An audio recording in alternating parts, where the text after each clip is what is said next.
The restaurant was warm, softly lit, and filled with the gentle hum of conversations. My daughter sat across from me, stirring her pasta absent-mindedly while telling me about her school project.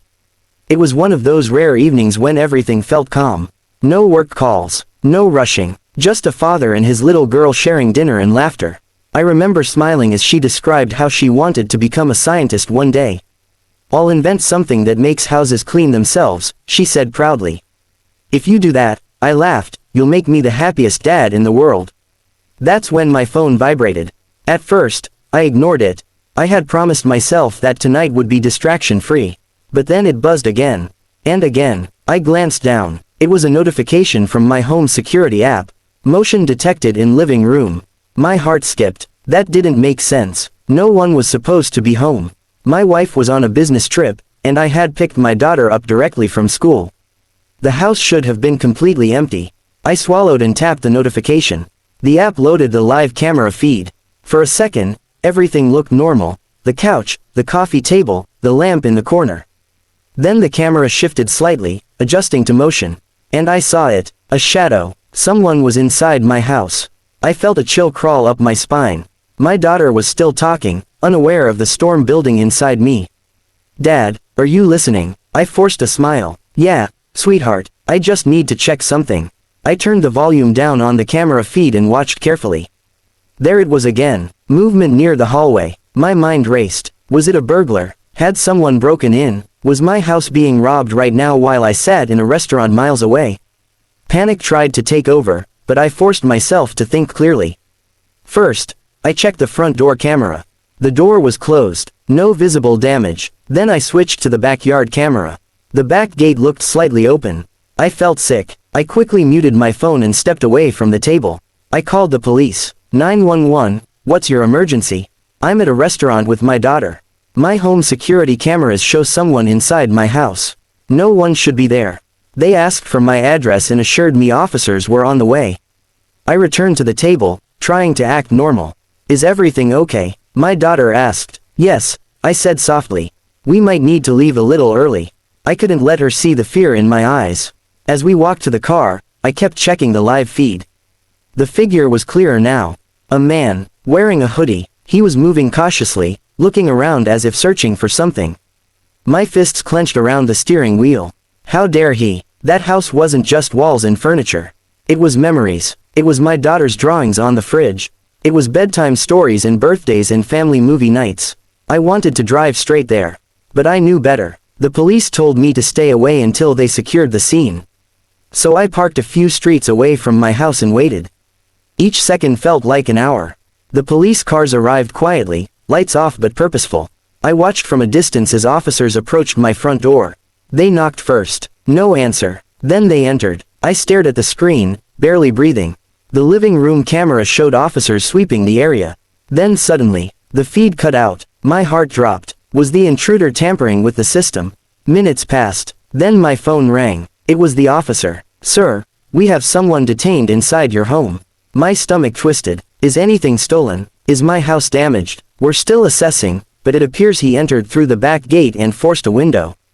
I closed my eyes. "Who is he?" There was a pause. "Do you know a man named Victor Hale?" The name hit me like a punch. Victor, my former business partner. The same man I had parted ways with 2 years ago after discovering he had been siphoning money from our company.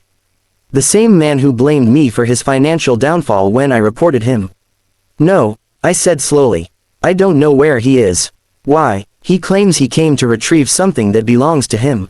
I almost laughed. Belongs to him? He had no right to step foot on my property. The officer continued. He didn't appear armed. But he was searching through drawers and cabinets. Rage and disbelief mixed inside me.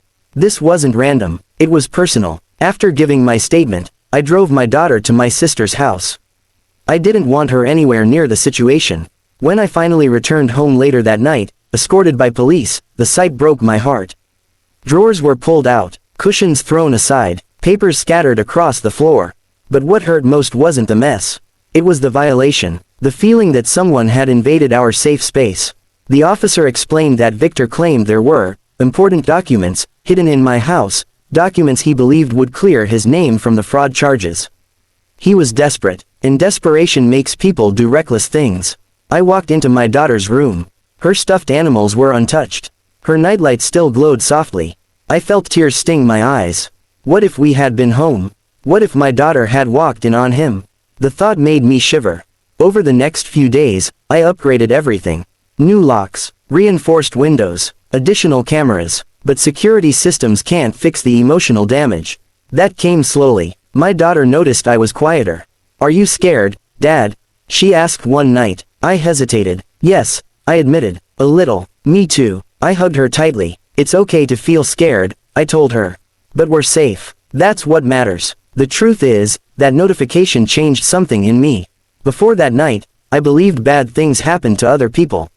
Not to us, not to my family. But safety isn't guaranteed, it's protected, and sometimes, tested. Victor was charged with breaking and entering.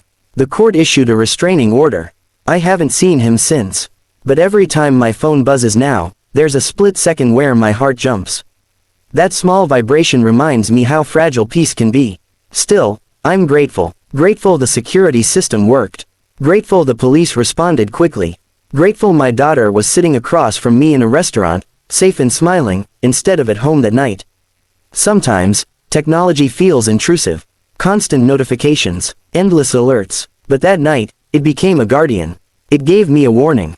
It gave me time, and it might have prevented something far worse. I've replayed that evening in my head countless times. What if I had silenced my phone? What if I had dismissed the notification? What if we had gone straight home? Life can change in the time it takes to tap a screen. Now, dinner nights mean even more to me. I put my phone face up on the table, not out of distraction, but out of awareness. And when my daughter talks about her dreams of inventing something amazing, I listen more closely. Because at the end of the day, it's not about smart homes or security apps. It's about protecting what truly matters. Family, peace, the simple comfort of knowing that when you lock your door, the world stays outside. That night, someone stepped inside my house. But they didn't break us. If anything, they reminded me how strong we are when we act quickly, stay calm, and protect the people we love. And every time I tuck my daughter into bed now, I whisper a silent thank you, for the alert that came at the right moment, and for the chance to keep our home a place of safety, not fear.